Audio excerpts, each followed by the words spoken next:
Today's objective is, after listening to the story, I can explore the theme by writing a paragraph about a time when my actions had consequences. Okay, and the story we're going to use to explore this is Why Mosquitoes Buzz in People's Ears by Verna Ardema and pictures by Leo and Diane Dillon. Okay? So, first of all, let's look at the cover art. Now, by looking at the cover art, I want you to think, where do you think this story is going to take place? Okay? Now I want you to think, what parts of this cover art make you think that? Now turn and talk. I think it's going to take place in Africa, because I think there's a lot of mosquitoes in the jungle in Africa. Yeah, and I saw some of the foliage, and it looked like a jungle, so that makes me think of, and I saw a giraffe too, so. Oh yeah. So who wants to share their idea with the class? Yes, Raquel? I think it's Africa. Chris and I think it's Africa because there's like a tiger and a giraffe. That's a really wonderful assumption. You know where I think it could also be? It could also be in a zoo, right? These could be the animals in the zoo. That could be the zookeeper. So we don't know, so we're going to have to go further to really find out, right? So let's look a little further. We're going to look at the title page now. Why Mosquitoes Buzz in People's Ears, a West African Tale. Raquel and Chris were right. Retold by Verna Ardema and pictures by Leo and Diane Dillon. Now, I happen to know that this is a folk tale. And the reason I chose a folk tale to talk about themes is because folk tales usually have a very specific kind of thing called a moral. And a moral is a story. It's where it teaches you about how you should or should not behave. Okay? That's the kind of theme this is going to have. So while we're reading this, I want you to think about what the theme, the moral of the story, what is this is telling you about how you should or should not behave. Okay? We'll discuss lots of things as we go through, and afterwards you're going to write about it. So let's start. One morning, a mosquito saw an iguana drinking at a waterhole. The mosquito said, "Iguana, you will never believe what I saw yesterday." "Try me," said the iguana. The mosquito said, "I saw a farmer digging yams that were almost as big as I am." "What's a mosquito compared to a yam?" snapped the iguana grumpily. "I would rather be deaf than listen to such nonsense." Then he stuck 2 sticks in his ears and went off, meck, meck, meck, through the reeds. Sticks. Have you ever stuck sticks in your ears before? What is that? The iguana was still grumbling to himself when he happened to pass by a python. The big snake raised his head and said, "Good morning, iguana." The iguana did not answer, but lumbered on, bobbing his head, bada-min, bada-min. "Now, why won't he speak to me?" said the python to himself. "Iguana must be angry about something. I'm afraid he's plotting some mischief against me." He began looking for somewhere to hide. The first likely place he found was a rabbit hole, and in it he went, wasu-wasu, wasu-wasu, wasu-wasu. When the rabbit saw the big snake coming into her burrow, she was terrified. She scurried out through her back way and bounded, crick, crick, crick, across the clearing. So, think in your head, why did the iguana not answer back when the python said good morning to him? Now, what specific detail in the story made you think that? Now turn and talk. What do you think, Chris? I can't remember. Who wants to share their ideas? Victoria. He didn't hear the snake because he had sticks in his ears because he didn't want to listen to the mosquito. That's absolutely right, Victoria. I'm so pleased with you raising your hand. It's a red letter day. A crow saw the rabbit running for her life. He flew into the forest crying, "Caw, caw, caw." It was his duty to spread the alarm in case of danger. A monkey heard the crow. He was sure that some dangerous beast was prowling near. He began screeching and leaping keely-wheely through the trees to help warn the other animals. As the monkey was crashing through the treetops, he happened to land on a dead limb. It broke and fell on an owl's nest, killing one of the owlets. Mother Owl was not at home, for though she usually hunted only in the night, this morning she was still out searching for one more tidbit to satisfy her hungry babies. When she returned to the nest, she found one of them dead.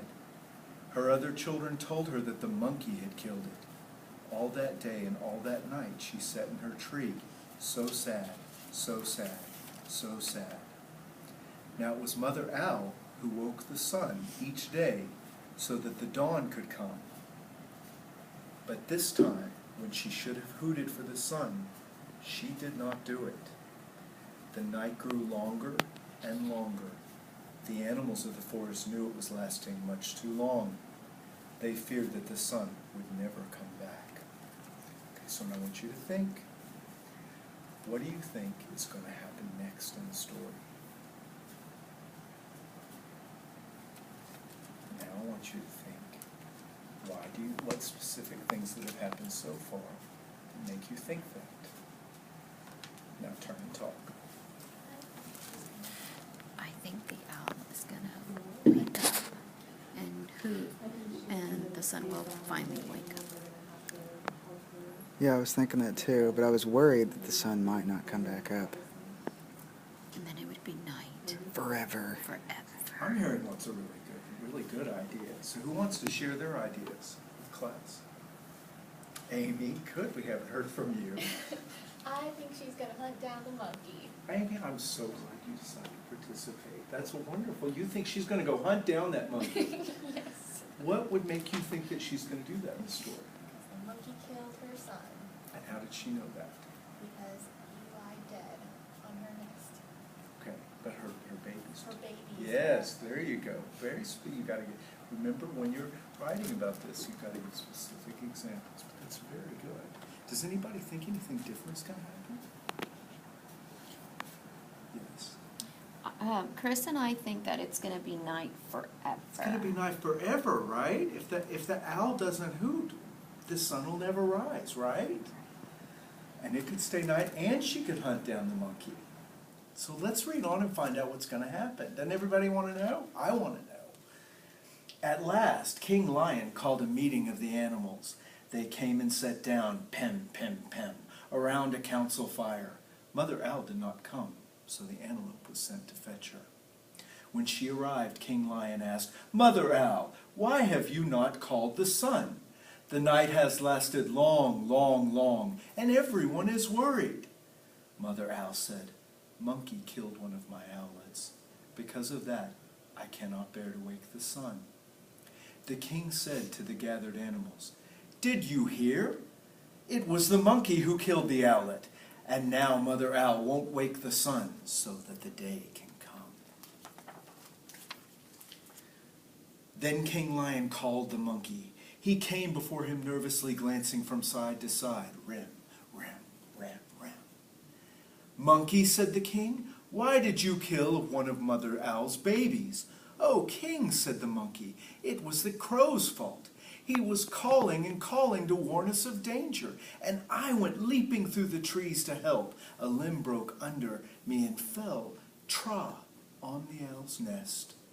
The king said to the council, "So it was the crow who alarmed the monkey, who killed the owlet, and now Mother Owl won't wake the sun so that the day can come." Then the king called for the crow. That big bird came flapping up. He said, "King Lion, it was the rabbit's fault. I saw her running for her life in the daytime. Wasn't that reason enough to spread an alarm?" The king nodded his head and said to the council, "So it was the rabbit who startled the crow, who alarmed the monkey, who killed the owlet, and now Mother Owl won't wake the sun so that the day can come." The King Lion called the rabbit. The timid little creature stood before him, one trembling paw drawn up uncertainly. "Rabbit," cried the king, "why did you break a law of nature and go running, running, running in the daytime?" "Oh, king," said the rabbit, "it was the python's fault. I was in my house minding my own business when that big snake came in and chased me out." The king said to the council, "So it was the python who scared the rabbit, who startled the crow, who alarmed the monkey, who killed the owlet. And now the mother owl won't wake the sun so that the day can come." King Lion called the python, who came slithering wasu wasu, wasa wasu, past the other animals. "But king," he cried, "it was the iguana's fault. He wouldn't speak to me. And I thought he was plotting some mischief against me. When I crawled into the rabbit's hole, I was only trying to hide." The king said to the council, "So it was the iguana who frightened the python, who scared the rabbit, who startled the crow, who alarmed the monkey, who killed the owlet, and now Mother Owl won't wake the sun so that the day may come." Now the iguana was not at the meeting, for he had not heard the summons. Why do you think he hadn't heard the summons? He had sticks in his He had sticks in his ears. The antelope was sent to fetch him. All the animals laughed when they saw the iguana coming, bada-min, with the sticks still stuck in his ears. King Lion pulled out the sticks, purr-up, purr-up. Then he asked, "Iguana, what evil have you been plotting against the python?"